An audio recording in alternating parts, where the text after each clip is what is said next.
England's rotting ruler, the shocking medical horrors that consumed King Henry VIII. Alive, the stench hit the courtiers first, a putrid, overwhelming reek that seemed to seep through the very stones of Greenwich Palace. It was January 1547, and those brave enough to approach the king's chambers had to press perfumed handkerchiefs against their faces, their eyes watering from the nauseating odor that announced the presence of Henry VIII long before his massive, diseased form came into view. This was not the golden prince who had once danced through the halls of Westminster, his athletic frame cutting an elegant figure as he wooed Anne Boleyn with poetry and song. This was something else entirely, a walking medical catastrophe whose body had become a battlefield of festering wounds, rotting flesh, and uncontrollable decay.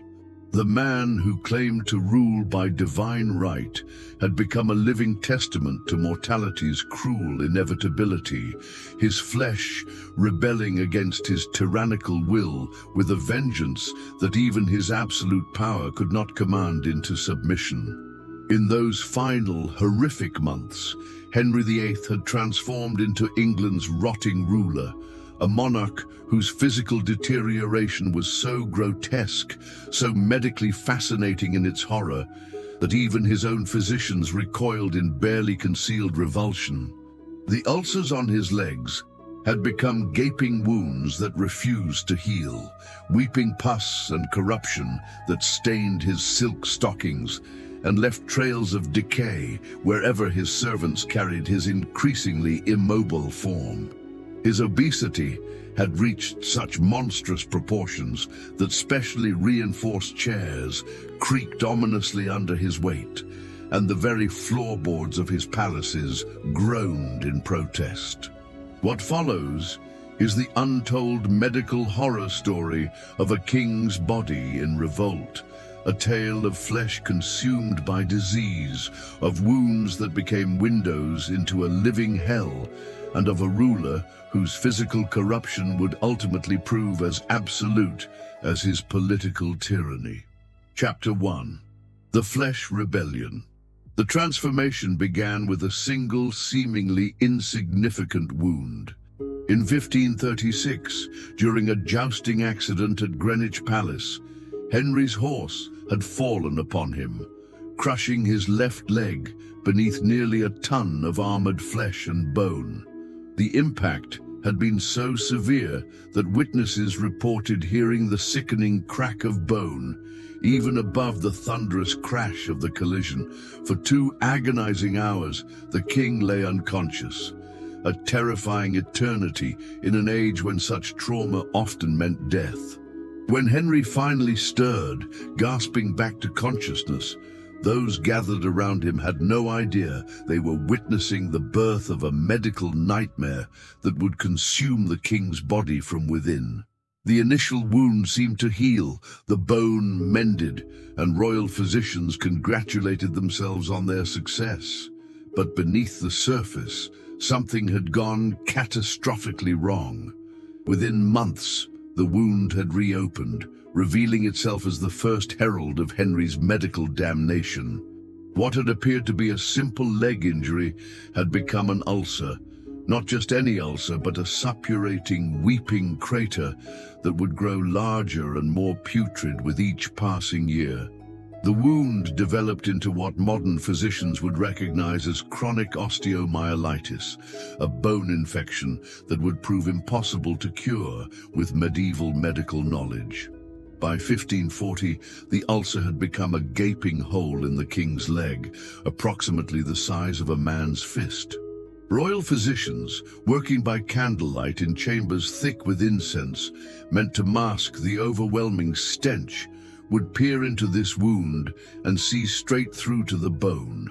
White fragments visible amidst the yellow pus and blackened tissue that seemed to regenerate with supernatural malevolence. "The corruption spreads daily, Your Majesty," Dr. William Butts would report to the king, though he dared not describe the true horror of what he witnessed during his examinations. The wound had developed its own ecosystem of decay, Maggots writhed within the putrid flesh, actually serving as a primitive form of debridement, eating away the dead tissue while leaving the living flesh intact. Henry's body had become a battlefield, where life and death waged their war in the most literal, visceral sense. The smell was indescribable. Courtiers developed elaborate rituals to avoid the direct assault of the odor. Some carried small bouquets of lavender and rosemary, others burned perfumed braziers in their chambers for hours after attending the king. The French ambassador, upon meeting Henry in 1546, reported to his king that the English monarch's presence could be detected from 3 rooms away, the stench preceding him like some medieval herald of pestilence. But the leg wound was merely the beginning. As Henry's body rebelled against itself, new horrors emerged. His right leg developed a matching ulcer, creating a symmetry of decay that his physicians interpreted as evidence of some fundamental corruption in his humors. Both wounds would open and close with mysterious regularity, sometimes seeming to heal over for weeks at a time, offering false hope to desperate doctors before suddenly rupturing again with renewed fury, spilling forth torrents of infected matter that stained the king's elaborate garments. The psychological impact of this physical decay was perhaps as devastating as the medical reality. Henry, who had prided himself on his athletic prowess and masculine vigor, now found himself trapped within a body that advertised its weakness to anyone with functioning nostrils. The man who had once defeated opponents in wrestling matches and danced until dawn now required mechanical assistance simply to move from room to room, his corrupted flesh a constant reminder of mortality's inevitable victory. Chapter 2. The Paranoia of Pain. The constant agony of his festering wounds transformed Henry VIII into a creature of pure, concentrated suspicion. Pain became his constant companion, and with it came a paranoia so absolute that it infected every aspect of royal life. The king, who had once trusted advisors and confidants, now saw potential assassins in every shadow, convinced that his physical torment was evidence of poisoning attempts by enemies both foreign and domestic. Dr. Butts found himself walking an increasingly dangerous tightrope during his medical examinations.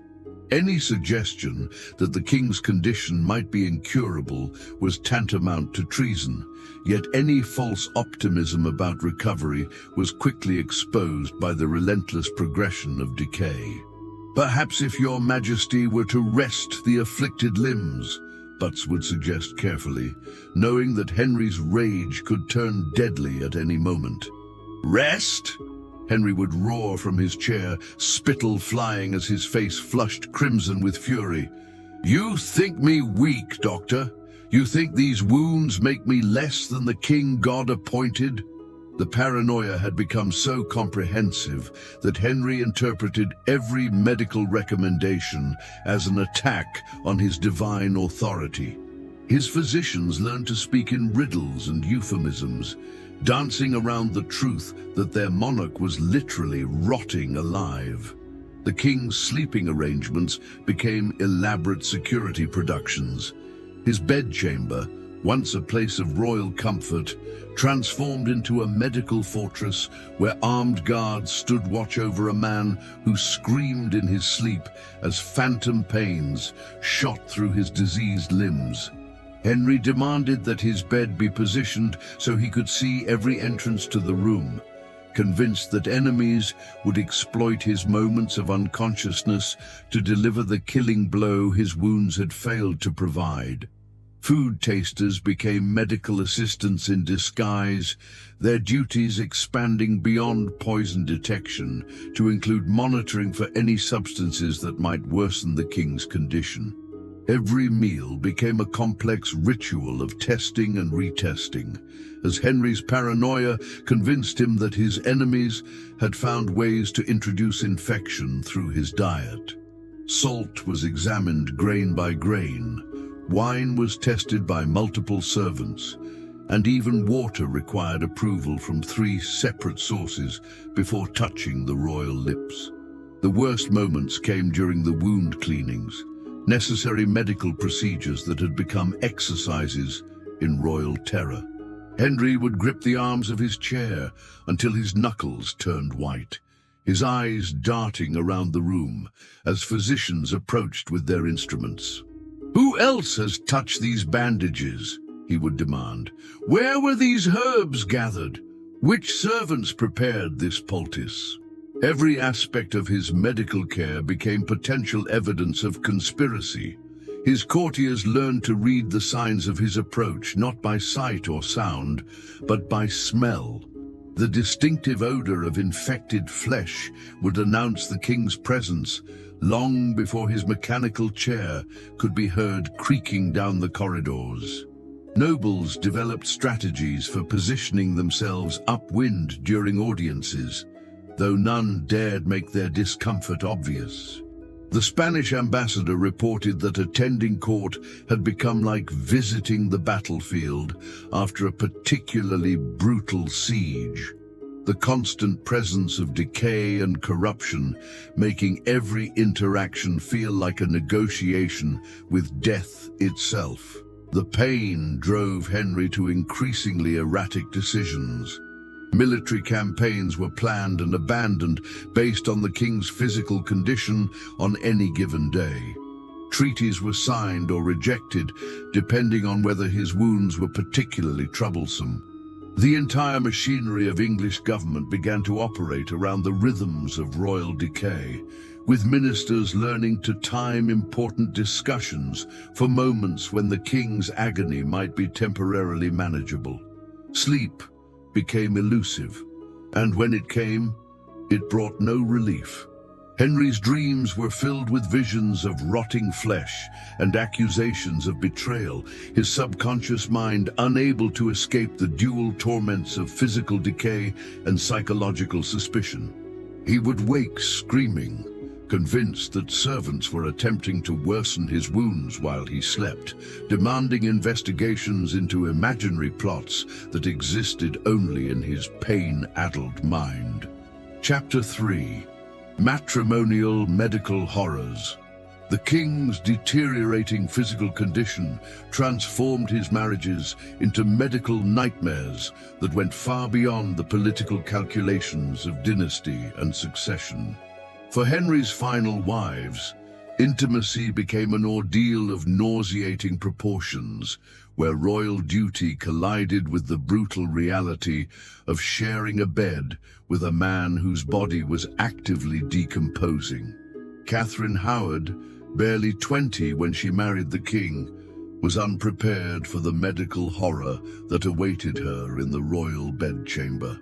The young woman, who had expected the grandeur of queenship, instead found herself confronted with a husband whose wounds required constant attention and whose physical presence was an assault on every sense. Court observers noted how the young queen would emerge from private audiences with the king looking pale and shaken, her ladies-in-waiting immediately attending to her with smelling salts and strengthening wines. "The Queen requires fresh air" became a common refrain among Catherine's attendants, a diplomatic way of saying that she needed to escape the suffocating stench of her husband's rotting flesh. The elaborate perfuming rituals that preceded any private meeting between the royal couple became legendary among the court staff. Braziers burning expensive incense, servants sprinkling rose petals throughout the chambers, and physicians applying fresh dressings to Henry's wounds in desperate attempts to make the king's presence tolerable. Catherine Parr, Henry's final and most medically knowledgeable wife, approached her marital duties with the dedication of a trained nurse, rather than the passion of a lover. Her previous experience caring for her elderly second husband had prepared her somewhat for the realities of tending to a physically declining spouse, but nothing could have prepared her for the comprehensive medical catastrophe that Henry had become. Parr's private correspondence, recovered centuries later, revealed the true horror of her daily existence. She wrote to her sister of nights spent attending to His Majesty's comfort, a euphemism that masked the reality of helping to clean and redress wounds that never healed, of managing the king's pain-induced rages, and of maintaining the facade of marital normalcy. While serving essentially as a royal nurse, the Queen's chambers were converted into a makeshift medical facility. Specially trained servants, sworn to absolute secrecy, would carry away blood-soaked linens and infection-stained garments under cover of darkness. The royal laundresses developed techniques for removing the distinctive stains and odors of disease from fine fabrics, their skills becoming as crucial to maintaining royal dignity as any court ceremony. Henry's physical condition made normal marital relations increasingly impossible, yet his paranoia convinced him that any lack of enthusiasm from his wives was evidence of unfaithfulness or conspiracy.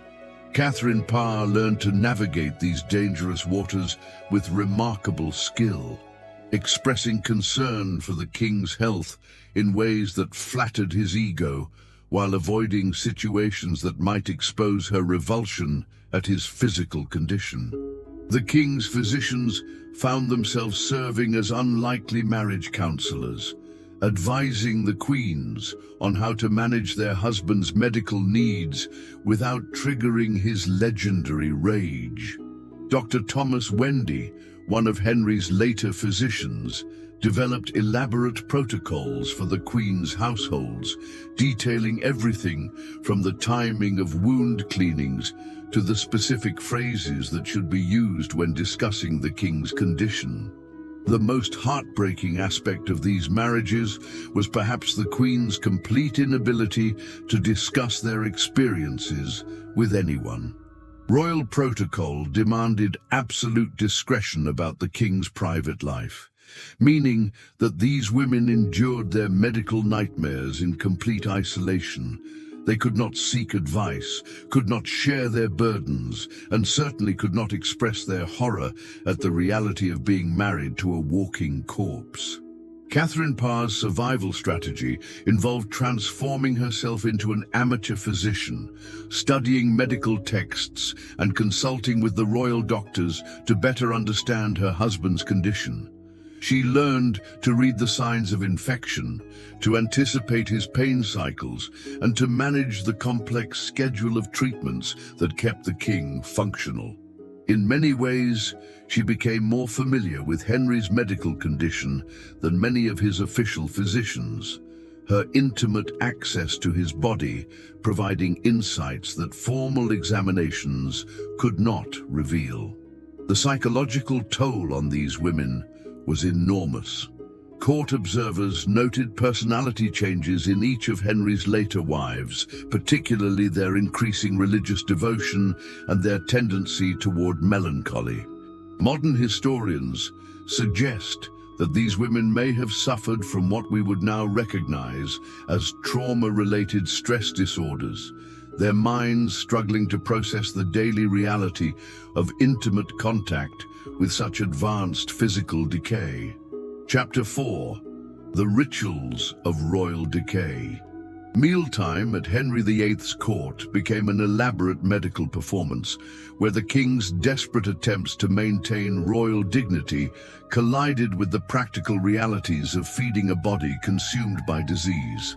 The Great Hall at Greenwich Palace, once the scene of magnificent feasts and courtly celebration, was transformed into something resembling a medieval medical theater, where every bite became a potential crisis and every meal a test of royal endurance. The king's dietary requirements had become a complex medical puzzle that challenged both his physicians and his kitchen staff. Dr. Butts had determined that certain foods seemed to aggravate the infection in Henry's legs, causing increased discharge and more violent fits of pain. Rich meats, particularly venison and pork, appeared to worsen the condition. Yet Henry's royal pride demanded that he maintain the elaborate dining traditions that had always marked English kingship. A typical dinner required preparation that began hours before the king would take his first bite. The royal kitchens, employing over 200 staff members, would prepare dozens of alternative dishes to account for the king's unpredictable medical needs. Master cooks learned to interpret the morning reports from the royal physicians. His Majesty's wounds are particularly troublesome today, as instructions to prepare lighter fare that might not trigger violent digestive episodes. The elaborate food-tasting rituals took on new dimensions as Henry's paranoia merged with his medical reality. Multiple servants would test each dish not only for poison, but also for any ingredients that might worsen the king's condition. Spices were examined with microscopic attention. Wines were tested for acidity levels that might aggravate his ulcers, and even the temperature of food became a matter of medical consultation. Henry's eating habits became increasingly bizarre as his body rebelled against his appetites. The king would consume enormous quantities of food in desperate attempts to maintain his strength, only to suffer violent digestive episodes that left him weaker than before. Court observers reported seeing servants discreetly removing blood-stained napkins from the king's place setting, evidence of internal bleeding that accompanied his eating. The dining chair itself became a medical device. Royal craftsmen constructed a specially designed seat with hidden compartments containing medical supplies, cushions positioned to relieve pressure on the king's infected wounds, and a discreet drainage system for the constant seepage from his ulcers. The chair required daily cleaning and frequent repair, as the corrosive nature of the king's condition literally ate through the expensive materials. Perhaps most disturbing were the king's newfound obsessions with specific foods that he believed possessed healing properties. Henry would consume vast quantities of raw oysters, convinced they would restore his vitality, or demand enormous portions of fresh fish, believing that particular species might cure his infections. These dietary experiments often resulted in spectacular failures, with the king suffering violent reactions that left him bedridden for days. The social dynamics of royal dining became increasingly strained as courtiers struggled to maintain normal conversation while the king's condition dominated every aspect of the meal. The distinctive sounds of his eating, labored breathing, occasional groans of pain, and the wet sounds of infected wounds created an atmosphere more reminiscent of a hospital than a royal court. Wine consumption became both medicine and curse. Henry's physicians recommended alcohol for pain management, yet his increasing intake only worsened his overall condition and contributed to his erratic behavior. The king would drink to numb his pain, only to find that intoxication made his wounds bleed more freely and his paranoia more acute. The servants who attended these meals developed their own coping mechanisms. Many learned to breathe through their mouths to avoid the worst of the smell, while others would volunteer for duties that kept them at the far end of the hall. The turnover among dining room staff increased dramatically, as many simply could not endure the daily exposure to the king's deteriorating condition. The most tragic aspect of these dining rituals was Henry's desperate attempts to maintain the facade of royal normalcy. He would insist on elaborate presentations, demanding that his food be served with the same ceremony that had marked his younger years, even as his physical condition made such formality increasingly grotesque.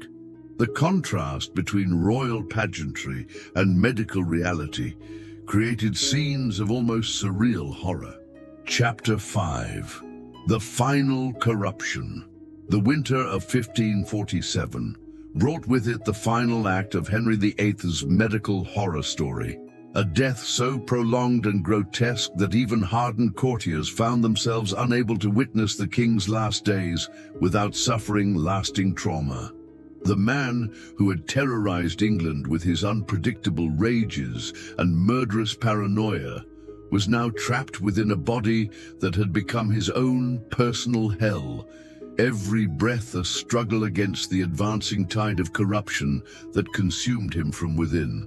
By January, Henry's condition had deteriorated beyond anything his physicians had thought medically possible for a living human being.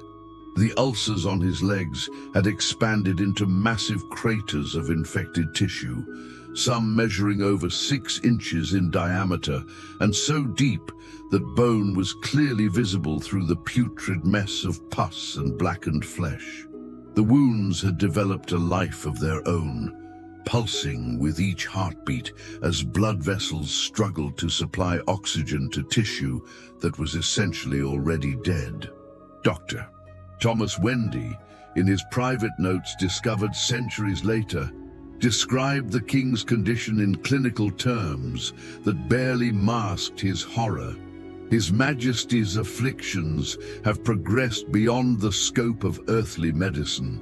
The corruption spreads hourly, consuming healthy flesh with an appetite that seems supernatural in its voracity. The physician's trained eye recognized the signs of systemic infection, the fever that never broke, the delirium that came and went in waves, and the distinctive sweet smell of diabetic ketoacidosis that indicated multiple organ failure. The practical challenges of caring for the dying king became nightmarish ordeals that tested the limits of human endurance. Servants assigned to change his dressings would often flee the room mid-procedure, overcome by the combination of stench, gore, and the king's increasingly incoherent ravings about conspiracies and betrayal.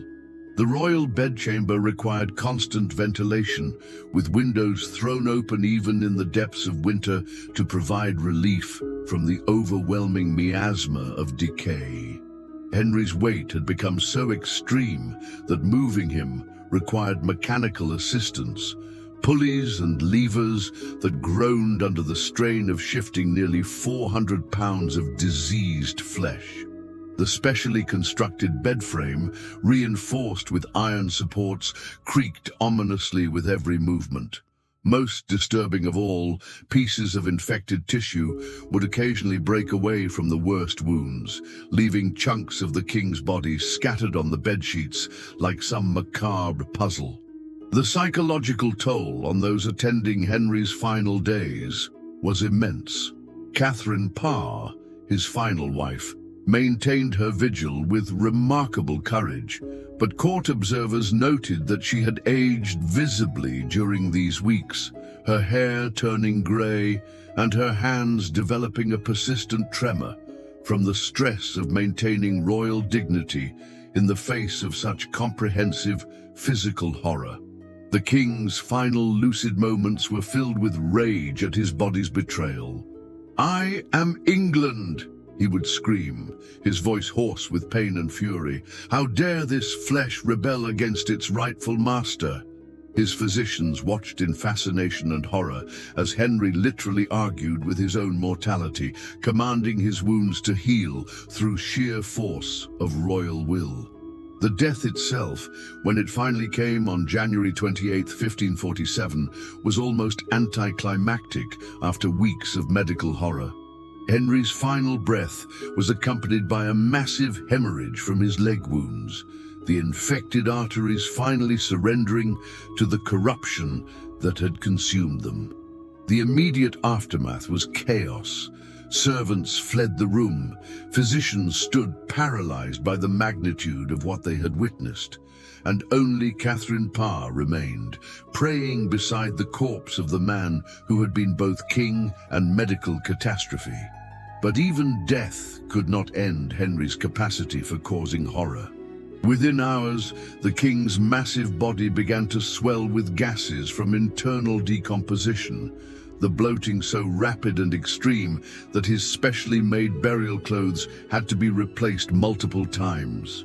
The stench, already overwhelming in life, became absolutely unbearable in death, forcing the preparation of the corpse to take place in a sealed chamber ventilated by elaborate systems of tubes and fans.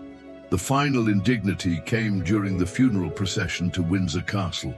The lead-lined coffin, designed to contain both the king's massive corpse and the worst effects of decomposition, proved inadequate to the task.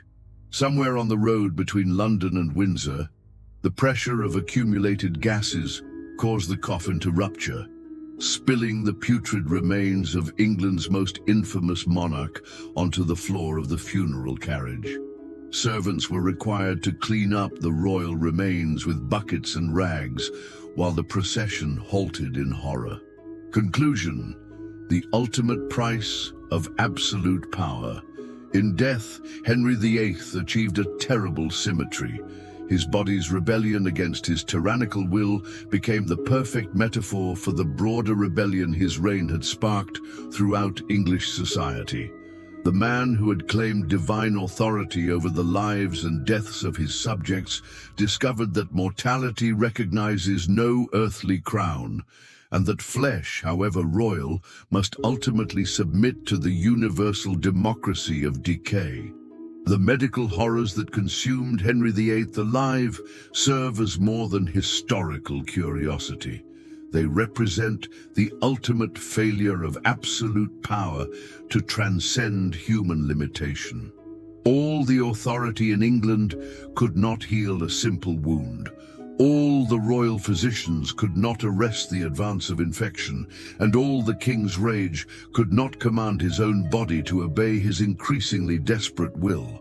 In the end, the tyrant who had terrorized a kingdom became the prisoner of his own putrefying flesh. Learning too late that sovereignty has limits even kings cannot breach.